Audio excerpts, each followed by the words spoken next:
Welcome to the latest webinar in our Engineerica Education Keynote series. We are very pleased to be bringing you this complimentary presentation. And for those of you who are new to us, Engineerica specializes in academic center management systems for higher education. You might be familiar with our software applications, and these include AccuTrack, Accudemia, and AccuCampus. And I want to give a special welcome to any Engineerica clients who are joining us today. For those of you who are not yet clients, I do want to let you know we are offering a complimentary trial of our most popular center management system, Accudemia. This gives you the opportunity to use Accudemia for an entire semester risk-free to see if it helps make management of your center and data collection easier. And if you're interested, you can send me an email at rachelc@engineerica.com. That's rachelc@engineerica.com.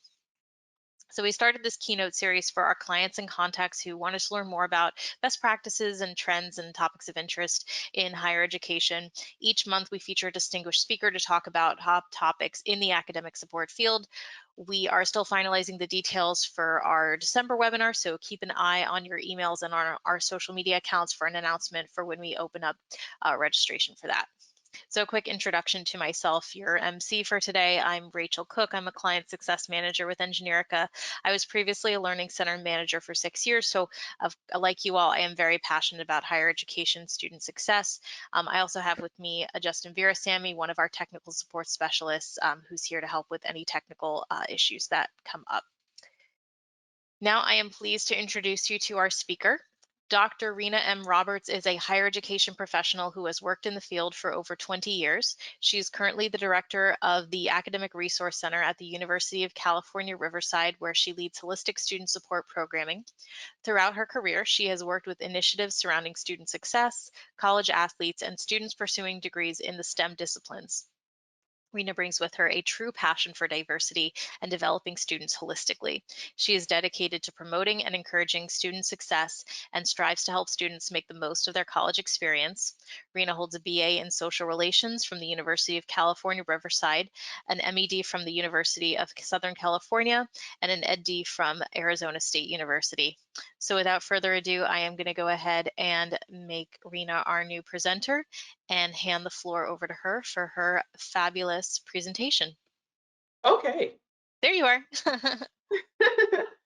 Hi, everyone. Thank you so much for coming today and to hear me share a little bit about how learning and support centers can support college athletes in their experience. So first, I want to make sure, Rachel, can people see my screen? Just want to make sure.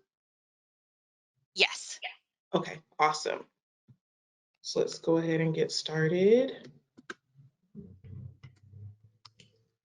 So again, beyond the field, how learning centers can support college athletes.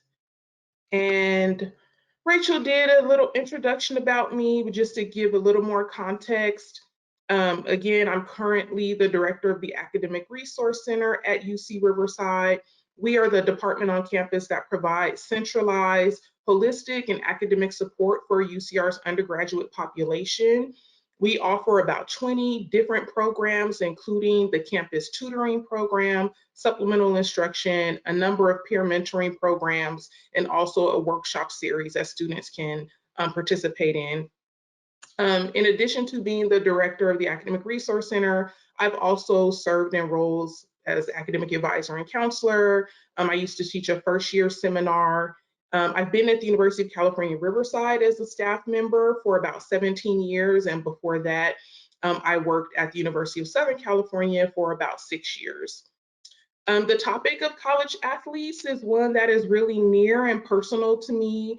I am a former college track and field athlete. I competed for, I think, about 2 or 3 seasons when I was an undergraduate student. And then also my son participated in men's basketball when he was in college as well. So definitely a topic that's really important to me and that I think we really need to take a look into as far as how we can better support athletes. And overall, I just love supporting students. So really a passion of mine. It really comes from the support that I received as an undergraduate student. I was really involved, and at UC Riverside, staff, faculty were really dedicated to making sure that students succeed. And so that was definitely my experience as a student, which led me to my current career. Before we hop in, do we have any former college athletes in attendance? If you want to put in the question box if you were an athlete, maybe what school you competed for and what sport you competed in. I see Catawba College, women's soccer, St. John's University, women's basketball, Central Michigan, field hockey, a softball fit pitcher at Colgate University. Awesome, Uh, yeah, awesome, Minnesota great, State volleyball. Yeah, a few more coming in, but yeah, you get the idea. awesome. Well, glad to know I have some fellow former athletes in the space. So just to give an overview of what I'll be discussing today, I'm going to cover some of the aspects of the college athlete experience, why it is important for learning centers to support college athletes. Then I'm going to give some background on UC Riverside, the Academic Resource Center, and our partnerships and collaborations with our intercollegiate athletics department. Um, talk a little bit about how that support looks in our center, and then going to close out with some recommendations. So what makes the college athlete experience unique? So the college athlete experience, there are some very unique benefits as well as challenges that come along with being a college athlete. So first, athletic participation provides a sense of community for athletes that starts very early in the college experience. So typically, athletics programs have athletes come on campus in the summer, even prior to the start of their first year, to take a couple of classes. They start training, and this really gives them an opportunity to bond with their teammates as well as other athletes. So really, again, providing them that sense of community very early in the college experience. There's also research that indicates that athletic participation can have a positive impact on the persistence and academic success of college athletes. This could be attributed to some of those mandates that college athletes have as part of the National Collegiate Athletic Association, or the NCAA. So the NCAA, for example, requires that athletes earn a certain number of units at certain points or milestones in their college career. There's also eligibility requirements surrounding GPAs. Athletes also have to participate in mandated study time. So these could be some of the reasons why there is a positive impact on college athlete persistence. Obviously, there can also be a positive impact on physical health as well as the development of leadership skills. So obviously, physical health, athletes are working out, they're training, and the development of leadership skills. There's often opportunities for athletes to be captains or leaders and really showcase and develop those skills. For scholarship athletes, a huge benefit can be reducing or even eliminating out-of-pocket cost associated with college, and also student loan debt. I know when my son was competing, and he was a scholarship athlete, so I didn't have to worry about coming out of the pocket to help him pay for expenses. And he has a lot less student loan debt than I do as a result of that. And lastly, the NCAA reports that more than 90% of former student athletes surveyed 10 years after finishing their eligibility reported that they were satisfied with their overall college experience.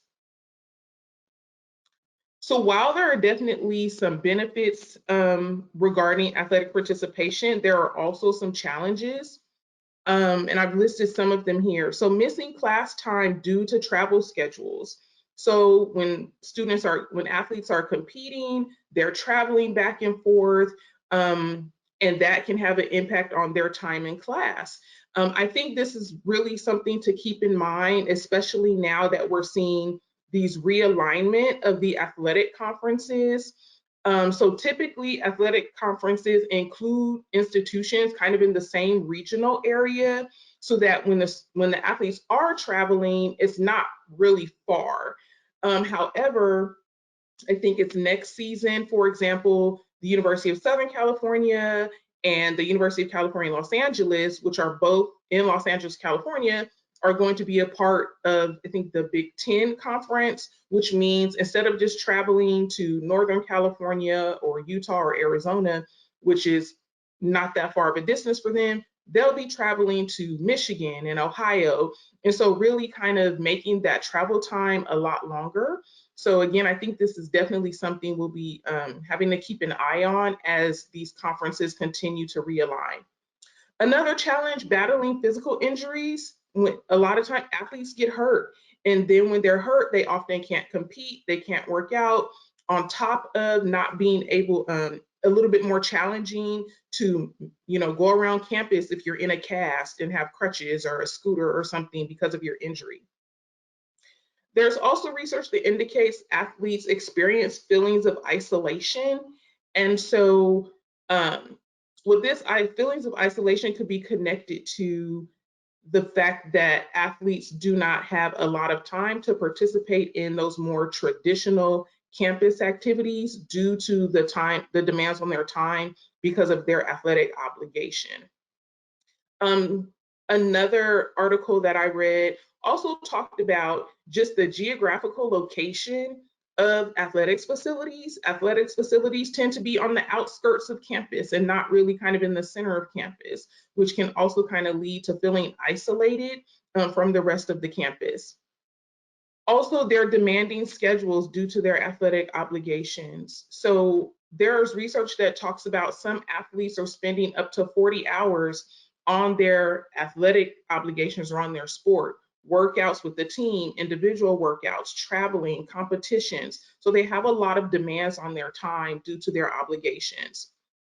Also, the recognizability that comes with being a college athlete. So they're competing in front of thousands of people.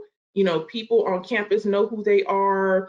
And so right here, I actually have a picture of Angel Reese, who's a member of the championship LSU women's basketball team.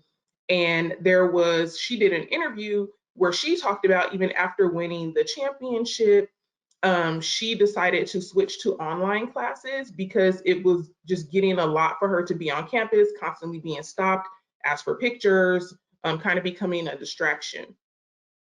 Also, personal growth and development of athletes can be negatively impacted by the business model of college sports. So college sports prioritizes a lot of times generating revenue. And so that means that the academic success, the overall personal growth and development of athletes aren't necessarily top priority, but winning and generating revenue is, which also can have a negative impact on athletes. And also, athletic identity can have a negative impact on the academic, personal, and social outcomes of college athletes. And so, athletic identity is the degree to which an individual identifies with their athletic role. And so, there's research that indicates that the higher the athletic identity is, the more negative impact that can be had on their academic, personal, and social outcomes. So just a quick question for all of you. What are some benefits and challenges that you all have observed about the college experience? And feel free to respond in the chat. Here we go. We have class attendance is impacted by practice and games. Benefits, feeling of belonging on campus, competitiveness, scheduling classes around practice times. Yes, those are all valid. A professor that I've worked with on campus, when he was an undergraduate student, he was on a baseball team at his institution, and he was a business major. And he shared with me that there was a class that was a requirement for his major that happened during practice time. And so he talked to the coach about, missing practice. And the coach said, yeah, you can definitely, take the class, obviously, and, miss some practice time, but you won't be starting. And so for someone that is a scholarship athlete, that's important. That is an important role, being able to start the game. And so as a result of that, he did actually end up changing his major to something else so that courses would not conflict with practice. So definitely have seen that. Thank you all for responding. Yeah, I'm seeing more. They came in very fast. Like Mm-hmm. pressure to hit certain grades can lead to pressure to cheat or cut corners. Mm-hmm. Managing practice plus the credit load, and some benefits. Nice to travel. Nice to have a group to get to know early. Lifelong relationships with teammates and coaches, access to meaningful life skills and opportunities. Some other drawbacks: difficult to schedule SI and tutor sessions around Yes. practices and games, peer pressure, students not coming, athletes not coming, not wanting. Oh, this is an interesting one. I've had athletes not want to come for tutoring because they don't want to identify with the dumb jock stereotype. Mm, yes, yes, yes, yes. And Yeah, lots and lots of other responses yeah, here. definitely. Thank you all. I do want to talk about a couple of them. So first, the one about traveling. Actually, when I did my research and I interviewed former student athletes, former college athletes, that was one of the benefits that they talked about, the opportunity to travel to different places that they probably wouldn't have had the opportunity to travel to if they weren't an athlete. And I think the last comment you mentioned, Rachel, about kind of the stigma attached to asking for help is definitely something that we battle when it comes to athletes. So again, thank you all for your responses. Those are great.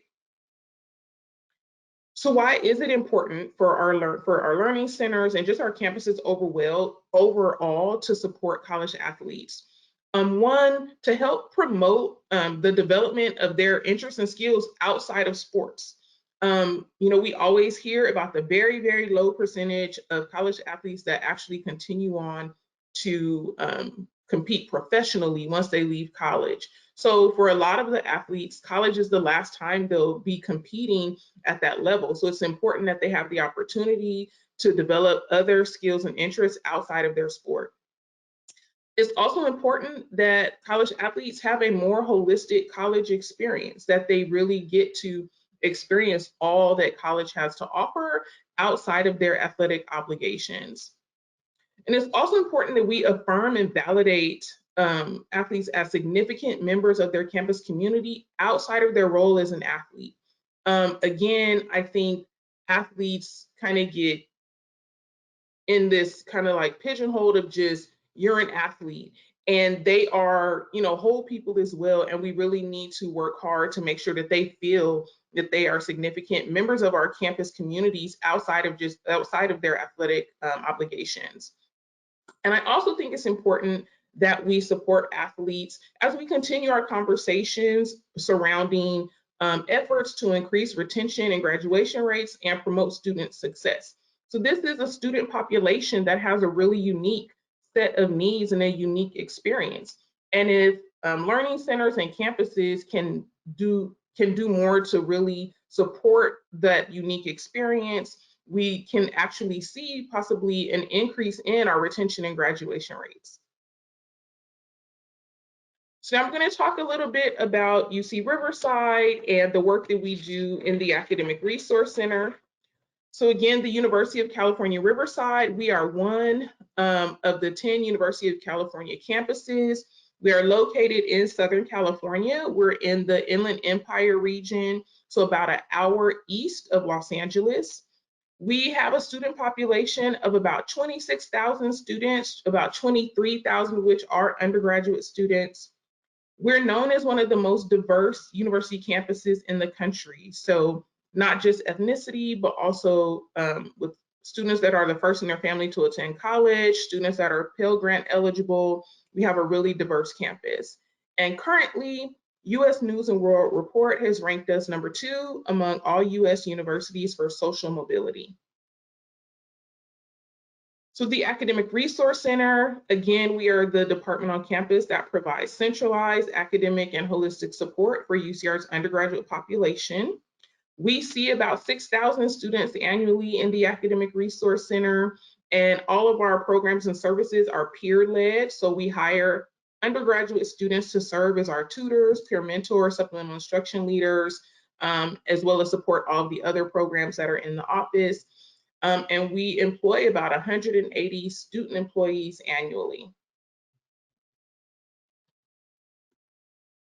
So our intercollegiate athletics department at UC Riverside, we have about 300 athletes that compete in 15 men's and women's sports, including men's and women's basketball, softball, baseball, men's and women's golf, track and field, cross country, soccer, and many and others.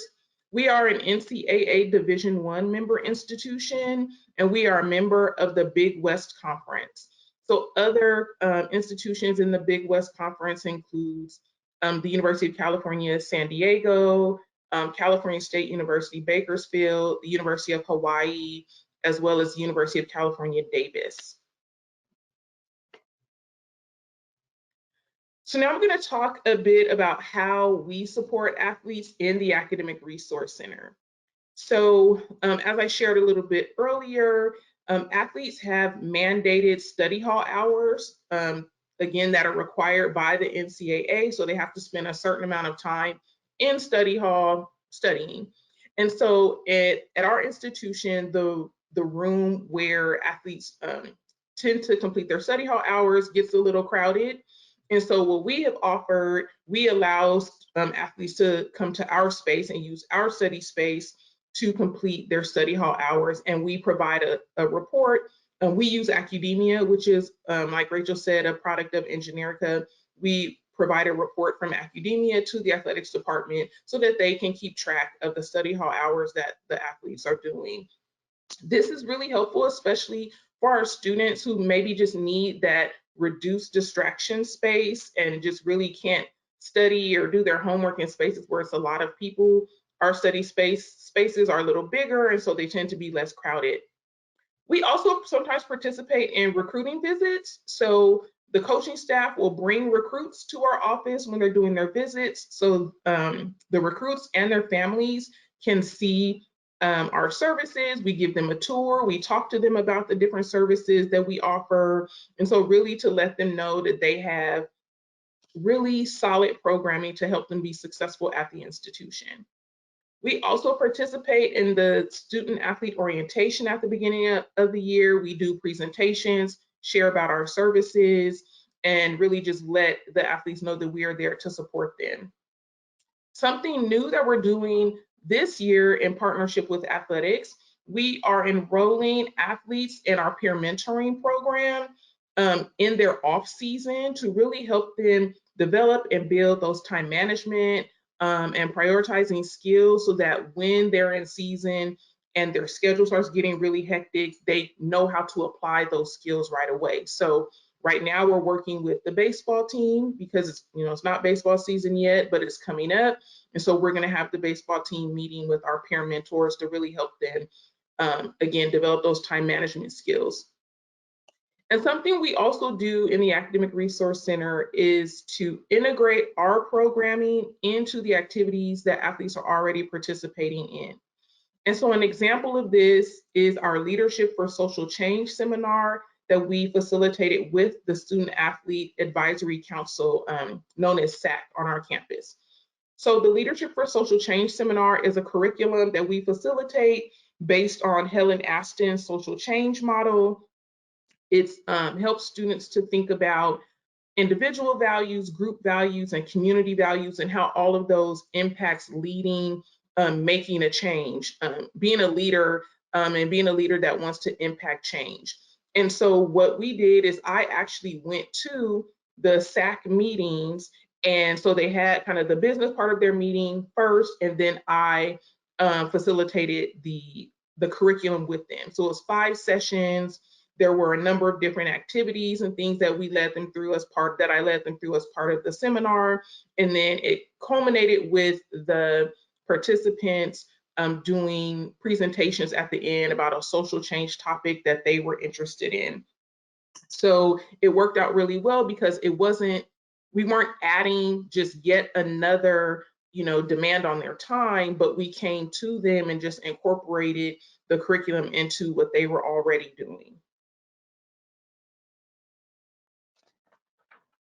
So some recommendations that I have for supporting college athletes. First and foremost, build a relationship with the athletics department. If you haven't done so already, just let them know that you're there. Make sure that they're aware of the services that you offer. One thing I do is I include various coaching staff as well as the athletics department director and other people from the athletics department on my email distribution list, so they get all the information about the programs and services that are happening in our office. Also working with the athletics department to identify any issues or trends that your support services can help to address. So this is really how the Leadership for Social Change seminar being facilitated with the athletes came to be for our department. I reached out to the the director for the athletics department, told him, hey, we have these different seminar curriculums. We would love to see athletes participate. And he said, you know what? Our SAC group has been asking for training surrounding leadership. If you have something surrounding leadership, that would be great. And I said, perfect. You know, when do they meet? We can come to them. So really working with them to see what trends and issues they're seeing, and then how your services can help support those. Also, enhancing online support so athletes can access services while traveling. So again, earlier I spoke about travel time and missing class and things being one of the challenges of being an athlete. And so not only are athletes missing class time when they're traveling, but then they're also not able to come into your center for tutoring or supplemental instruction. However, if you have an opportunity to, if you have online support, they can access that support while traveling. We had the opportunity to really expand our online support after the university shut down for the pandemic. And when we came back, we saw such success with online support that we enhanced it even more. Also, summer programming or off-season programming can really be beneficial for athletes. So typically in the summer, athletes are on campus because they're taking 1 or 2 classes, but they're typically not traveling because they're not in season, they're not competing. This can be a great time to work with the athletic department, again, to maybe do some workshops with athletes, seminars, really encourage them to get familiar with tutoring and supplemental instruction services. I mean, the same thing kind of for off season. As I shared earlier, when athletes are in season, it gets really busy and really hectic for them. But if they can participate in some things off season, that would be great. Also using Accudemia or whatever service that you all have to provide reports to the athletics department about how athletes are using your center. So this is something that I said we do with the study hall hours, but we also do it so that the athletic department can know if students are coming in for tutoring, for supplemental instruction, for peer mentoring, so that they can see how their athletes are utilizing the center. And again, integrating your programming into established activities that athletes already have to participate in. So is there an opportunity for your tutors to hold hours in the study hall area where athletes are? Can you facilitate workshops or seminars for them as a part of team meetings or other meetings that they already have to do? So again, really addressing those challenges of athletes having a really impacted weekly schedule. We don't necessarily always want to add to another demand on their time, but just really integrating something, our work with something they're already doing. There's also research that indicates that athletes really benefit from engaging with their non-athlete peers as well. So is there an opportunity, again, to create opportunities for athletes to engage with their non-athlete peers and not just always be around their teammates or other athletes? And lastly, advisory committees. So in my department, the Academic Resource Center, we have an advisory committee made up of campus stakeholders that come and kind of let us know what they've been hearing about our center. They give us suggestions. We share with them information about our center, and just it's really just to hear from everyone. So is there an opportunity to have someone from athletics to serve on an advisory committee, or vice versa? At one point, our athletics department actually had an advisory committee as well. And so I was a member of that and was able to really share some great information there.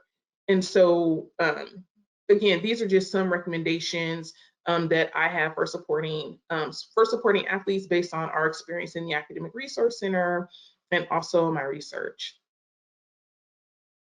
So another couple of questions. What are some ways that your learning center currently supports college athletes? And what ideas do you have to better support college athletes? And feel free to answer in the chat. All right, we'll give it a couple minutes. I see, oh, some responses, virtual appointments. I think that's a big one that the pandemic Mhm. taught us all important lessons about the Yes. need for that for lots of different populations.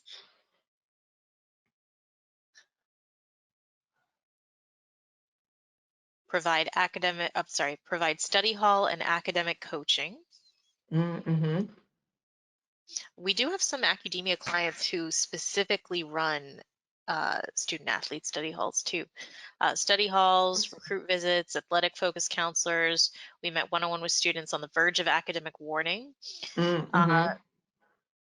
we have a small athletic support center for study halls and tutoring, established a relationship with the athletics director, have student athletes identify, and I'm not sure if this one is an idea or something that they already do, have student athletes identify who is on their academic team during football camp Mm. or the fall semester. I like that. We Yeah. have opened a mini center in the athletic zone. We are creating a Awesome. program for athletes who are leaving their sport, so they keep getting Mm. support.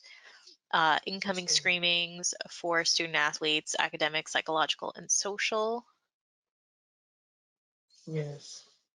Those are all great. I do want to speak a little bit about the psychological and social services. So, as part of my research, again, I interviewed former athletes, and that actually came up a lot.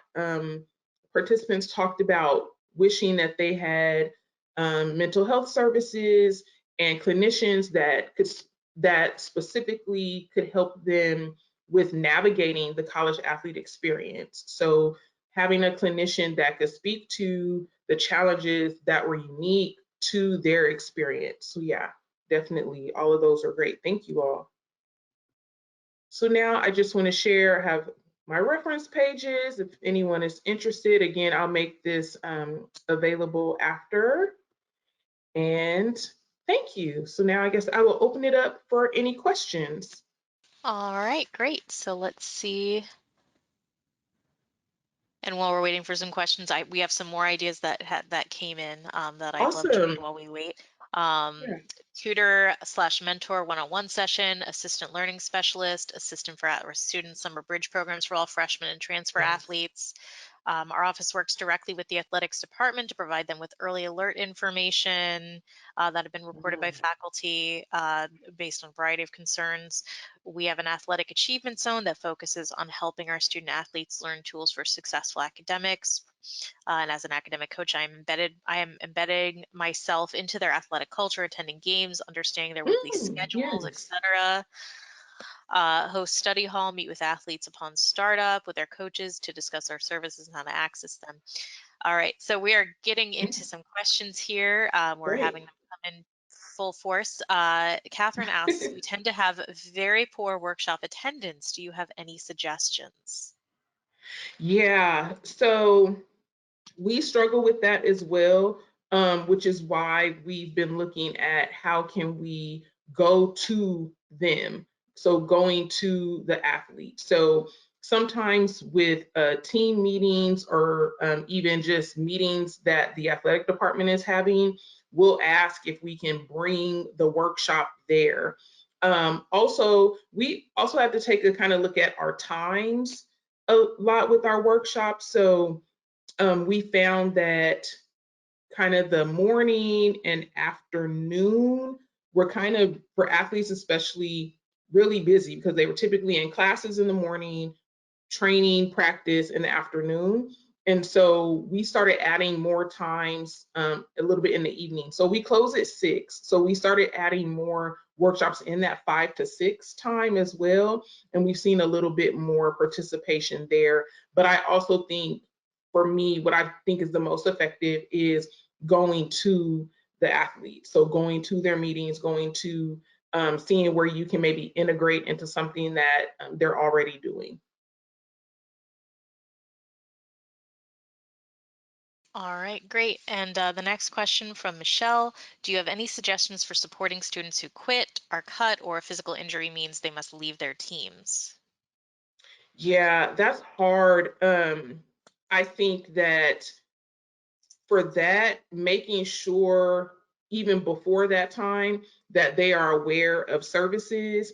I also think that if that happens, um, it would be great if maybe the athletics department could even let centers know, or not centers, but maybe just have like a resource guide or a resource list that the athletes can have once they get cut or they quit, but really just kind of checking in on them, because that transition, kind of leaving that athletic identity behind, is really hard. So again, making sure that the athlete has access to mental health services, so counseling, um, knowing kind of who their academic advisors are outside of athletics. That came up a lot when I was doing my research, where the former athletes were saying that they didn't even realize kind of who their college or major academic advisor was, because they just talked so much with their athletic counselor.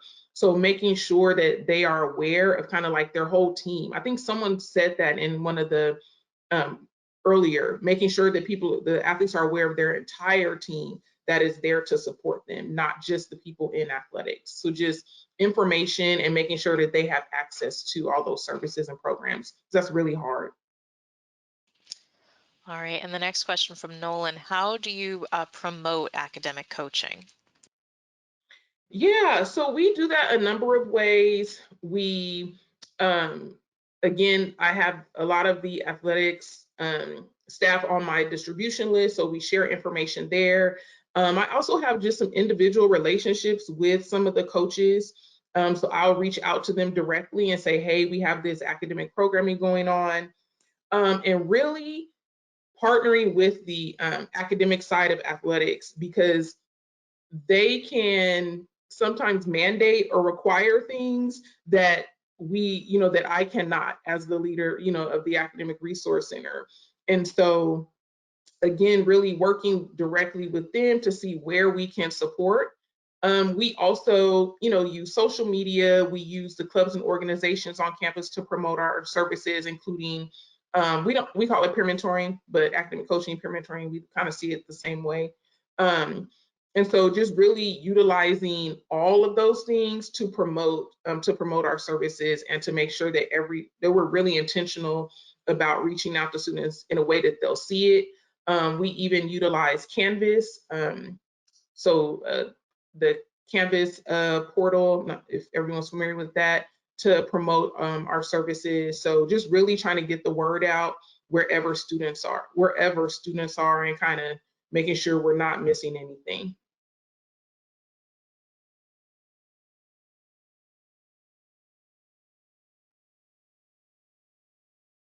Oh, sorry. And the next question from Brenda Lee, how does your SI program support athletes?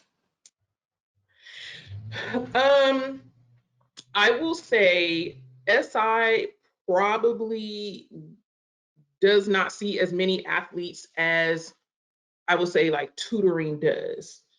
But what we do, and let me say this, because our supplemental instruction program honestly is heavily STEM based, and we don't see a lot of our athletes in the STEM disciplines. So typically, if athletes do attend SI, it's usually like our econ, because some of them are sometimes business majors. But what we do is we make sure that we share the schedule with the academic personnel in athletics, as well as the coaches. And one thing we did that we actually saw some success in, we would share so the flyers for promoting our services with the trainer at our institution, because they have a TV screen in their area, where they have a PowerPoint slide on a loop with just different information. So when athletes would be, in with the trainer getting treatment, if they're, sitting in the ice bath or doing something, they would see our services and information as part of the slideshow there. So that's something too, is there an opportunity to share or promote your services, in athletic spaces where you know that they're going to be. So we definitely saw some success with that as well. Awesome. And the next question from Jennifer. Do you have a model that works for the number of study hall hours based on their GPA/year in school?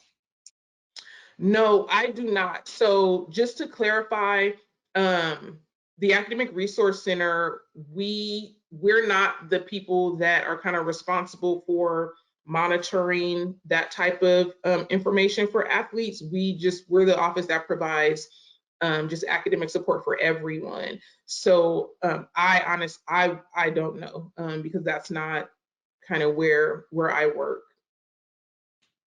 Yeah, I haven't seen a model mentioned for any of my clients for Accudemia anyway, who Hmm. the different coaches might have different requirements, but I haven't seen Hmm. one that that where the required hours are based on their year or their GPA. So Yeah, I'm that's not interesting. sure. That sounds like it would be a lot of extra work to do, but you know, if it's the requirement, yeah. Yeah. This one is not a question for you Okay. specifically, Rita, but I wanted to just kind of mention to everybody. Brittany had a Okay. great idea to take all those ideas that were shared and put them in a document, Oh, that'd so be we can great. include that with the slides. So I'm happy to put that together and include that with the recording and the slides that Dr. Roberts will provide. Yeah, So that's just wanted awesome. to yeah, just wanted to let everyone know that I thought that was a really good idea. Julia asks if you have any suggestions for a small private D3 school that doesn't offer athletic scholarships. Ideas surrounding academic support, or I just want to make sure I answer it correctly. I'm not sure, Julia, if you want to provide some more specific things that you might be looking for, we're happy to circle back to that. Yeah, But in the meantime, Cindy asks, does the athletic department contribute to your budget for hiring tutors who work with athletes? I think that's a really good question. that's a great question. No. So my office, we are funded from student services. We have a student services fee. We also receive state funding. So no, they athletics does have a budget where they hire tutors. And so how we work with them on that is sometimes they'll contact our office and ask for referrals of tutors for tutors to work in their centers. Or sometimes some of our tutors will also work for athletics. Gotcha. All right. And Edward asks, what do you think is the best way to promote STEM subjects in the student athlete community? Yes. Interesting question. I actually participated in a research group some years ago that looked at athletes in the STEM fields. And I think that the biggest part of that is the narrative surrounding the STEM disciplines is it's hard, right? Like that's what everyone hears. And so they tend to kind of, I've seen athletes kind of shift away from that because of the not just it's hard, but also understanding that the STEM disciplines, a lot of the courses require lab sections and discussions and things like that. So I think that to kind of encourage more athletes to look into STEM disciplines, again, I think sharing how much support is there to support them in being successful. I also think we have to then change the narrative within the athletics departments surrounding majoring in the STEM disciplines.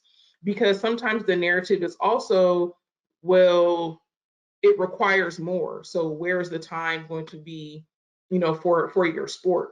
So maybe even talking with athletics department, so the director of athletics and coaches about how athletes can be successful in the STEM disciplines. Because a lot of times, I mean, student athletes are spending the bulk of their time and energy and efforts on the sport part, and so those are the people that they're listening to. And so if we can work with those people, the coaches, the director of athletics, and change the narrative that they're sharing about the STEM disciplines, I think it will have an impact on how the athletes see the STEM disciplines and could encourage more of them to pursue degrees in those areas. And Julia said yes to her question was about being in a small school that doesn't offer athletic scholarships. I can't remember what you had said. You had said you assumed the question was about, but she said that it was correct. Okay. If we want to Yeah, circle she back said, to do I that. have any suggestions for a small D3 school that doesn't offer scholarships? And so she is talking about academic support. Right. Hmm. So I think with that, seeing how much you can partner with athletics to make sure that the athletes have the support. I think again, just seeing how much you can incorporate into what they're already doing, your services and programming. Are there even, I know a lot of times, some athletics departments, the athletes do even like community service. Is there a way for that community service to be, developed and enhanced so that it's turned into like a high impact practice? So community based learning, can that happen? So again, I'm just a huge proponent of what demands or obligations do the athletes already have, and how can we integrate our programming and services into those to enhance that experience for them. So, and I think again, that just requires a lot of partnership and some very intentional collaboration with the athletics department to make those things happen. Makes sense. Thank you. And next we have a question from Perry. How do you schedule tutoring when teams are traveling?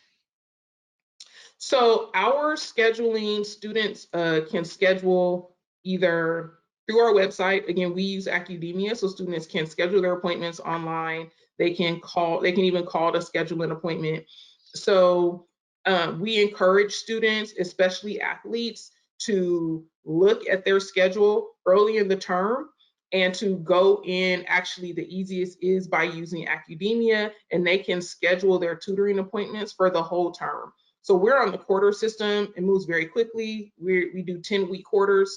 And so we encourage them to, at week 1, to look at their schedule. So look at their competition schedule, look at their class schedule, and see where they can go ahead and schedule those appointments. And in using Accudemia, we're able to designate which appointments are virtual and which appointments are in person. So they can go in as early as the first week of the term and even schedule those virtual tutoring appointments if they know that they're not going to be on campus to be able to come in. Great. And then here's a question from Molly. I have run a student athlete study hall before and it went terribly. Most athletes Mhm. didn't want to be there, and it turned into a situation where we were just having to babysit them or call them out all the time, which was discouraging for me and my staff. I want to try it at my new institution, but are worried it will have a similar outcome. How do you structure your study hall to avoid that? Yeah. So again, I want to clarify that the study hall requirement is really run by athletics, not necessarily my site. We just partner with them and allow them to use our space. But one, I will say, success that we've kind of had overall with that is sometimes we'll put like snacks and stuff in the room. To be honest, we have snacks in our study hall room. We are in our open study room. We have blue books. We have scantrons to just allow people to come in, and they don't have to worry about grabbing a snack and things like that. Something that we've implemented this year, we also have what we call mindful study sessions. So it's a more structured study session where we utilize the Pomodoro method. So if those of you who aren't familiar, the Pomodoro method, you work for 25 minutes, take a 5-minute break, and you kind of do that in intervals. And so we actually have more of a mindful study session that we do. So it's more intentional. So when students come in that space, we have a timer on, we have, tea and coffee if they need it. And so everyone is kind of there intentionally doing the same thing. And so we've actually seen a lot of students, including athletes, coming in using our mindful study session. So maybe look at structuring the study session more, maybe using something like the Pomodoro method. Students seem to they're really liking that. It's something really popular. A staff member in my office said she had an idea, she wanted to do this. I said, we'll see. and she did it, but we've seen a lot of success with it. So maybe try structuring it in a different way where it's not just come in, pull out your books, and everyone's kind of doing their own thing, but just kind of more intentional with this time is for study, this time is for break. So, yeah. I think that makes a lot of sense. I think even like I use study techniques. I've used the Pomodoro method. I really Mhm. like it, so I think that makes a lot of sense, and hopefully that works out, and that's helpful for Molly and for anyone else who's had a negative experience like that in the Yeah. past. Nicole asks, what advice can you speak to regarding how we can better engage student athletes who are hyper focused on NIL and the outside distractions? Yes, that is, yeah, definitely starting to come up. Um, I think with that, we have to kind of accept that those are things that athletes are starting to be interested in, especially when they're hearing about the more popular college athletes getting these huge NIL deals and name, image, likeness, for those who aren't familiar. And I think what we have to do is kind of sometimes tailor what we're doing, what we're offering to kind of align with what they're interested in. So, for example, we offer a public speaking seminar. We also offer a workshop called "Be the CEO of You," which is about really like how to network and how to market yourself. And then we have an interpersonal skills workshop. And so one thing that we've offered to do for our athletics department is to kind of like put those workshops in a series for the athletes that are interested in pursuing, NIL deals, because they're going to have to know how to speak publicly. They're going to have to know how to market themselves. They're going to have great interpersonal skills to interact with people. So I think instead of kind of like fighting against it, look at where our programming can help them to develop those skills. And so that's something that we're looking into, just kind of putting those workshops together in a series and say, if you're interested in kind of these NIL deals, here are some things we can do to support you in that effort, and to help you to be successful there. As far as outside distractions, I think that's just really hard overall, but to just continue to promote uh, services and how your services can help them to achieve whatever goal that they have. And to really, again, sharing that narrative with people in the athletics department, because again, those are the people that are seeing them the most. And if we're all saying the same thing, I think that's beneficial. Awesome. Rachel asks, what resources/tactics do you suggest for getting coaches on board? The athletic director, as well as the assistant AD, seems to see the importance of their academics, but when we try to create student-athlete-centered activities and events, the coaches tend to throw their hands up, or not want to encourage it, and tend to use their athletic responsibilities to keep them from utilizing our services. Yes, I think that happens across the board, and let me say it's something that we struggle with as well too.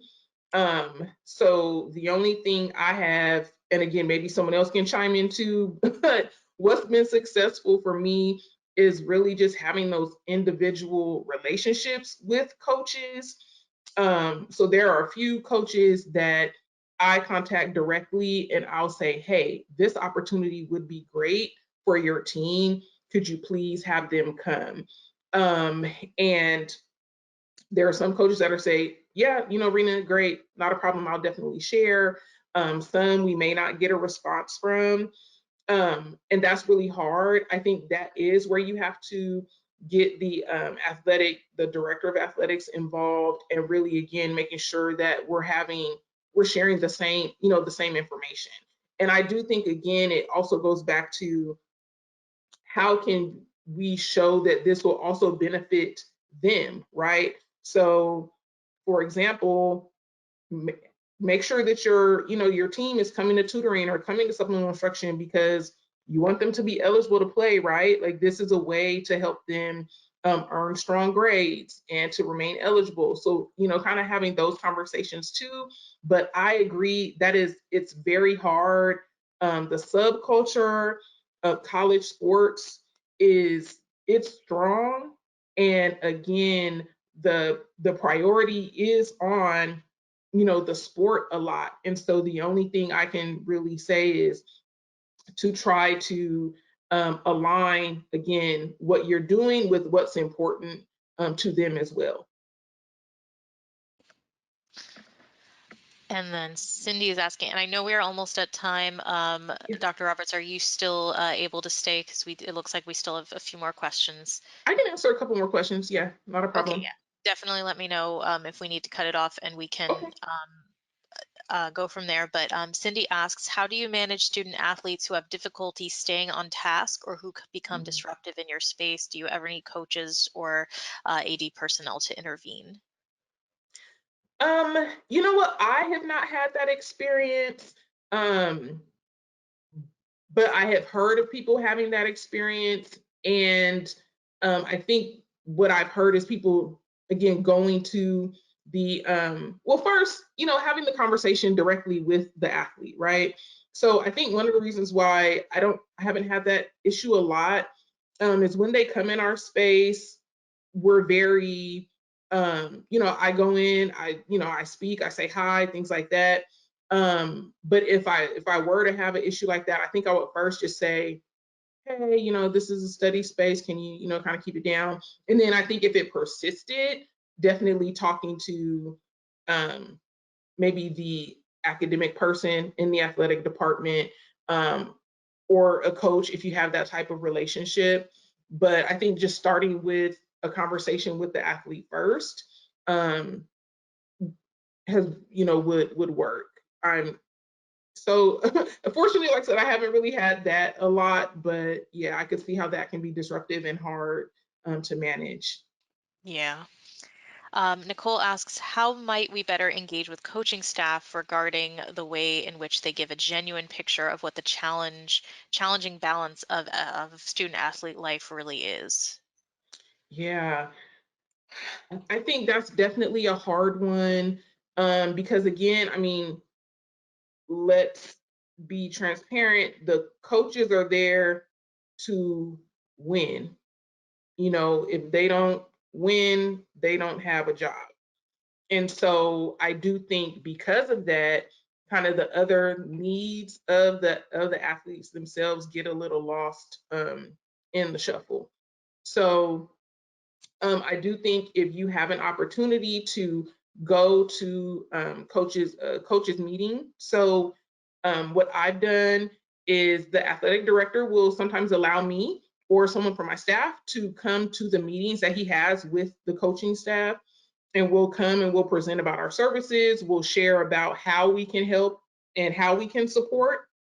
And so I think what that does is allows the coaches to see us as allies in supporting their athletes. And again, allies in order, the athletes have to be eligible to play. And this is the role we can help play in that.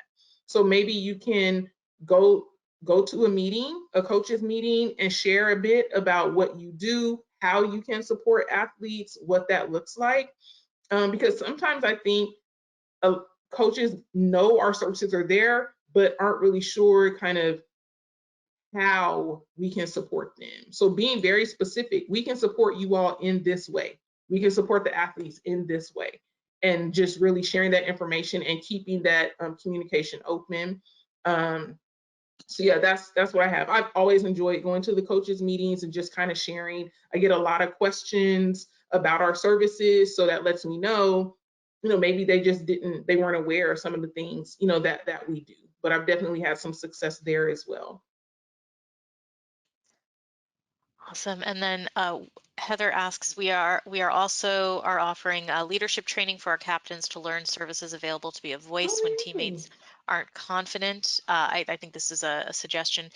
When teammates aren't confident accessing supports or disclose if they aren't doing well academically, they can assure them of services or departments to connect with. And Ron asks, have you had any success or can you offer any insights in recruiting student athletes to become peer tutors, mentors, or SI leaders? Oh wow. You know what? We have not. We have not done that. That is actually something that I would love to look into. I do think the challenge then becomes with with what time, but that's something that I think would be great, especially on the peer mentor side, to have that experience there. But it's not something that we've done. Um, but yeah, I think that would be a great idea. And Onaido asks, how to build rapport with student athletes who have to attend required study halls. Yeah. Um, I think I a little while ago I went to a conference for I think youth, and I heard a speaker say sometimes you have to do what you have to do to be able to do what you want to do. And so sometimes that is the conversation. Hey, you have to kind of do these mandated hours in order to be able to compete. Let's go. Um, but again, maybe have some, so that it's not just study hall, maybe have some tutors in the space, maybe have some peer mentors in the space. We do a program at in the Academic Resource Center called Tutors on Location or Pop-Up Peers, where we partner with different departments on campus, and we actually have our peer mentors and tutors go to their space. So maybe, having some tutors in the space and peer mentoring in the space, so something else, so that it's more of an incentive to be there other than just the mandate. I mean, the mandate is kind of an incentive because they have to do it. But if you need to kind of add a little bit more, maybe there's some things that can be incorporated into study hall that can kind of incentivize them to come. Okay. And I would also say, kind of going back to what I said before about the mindful study session, that has been, when I tell you all, that has been so great for us. That mindful study session, we see more and more students coming every week when we have it. Just having the timer up, we kind of make sure the room is comfortable. We have the coffee and tea, things like that, so everyone knows, like, I'm coming in, I'm gonna work for 25 minutes, get a break for 5 minutes, and just repeat. We've seen, like I said, athletes and just students in general really taking a liking to that. So maybe there's an opportunity to institute something like that as part of study hall. Maybe it could be an incentive as well.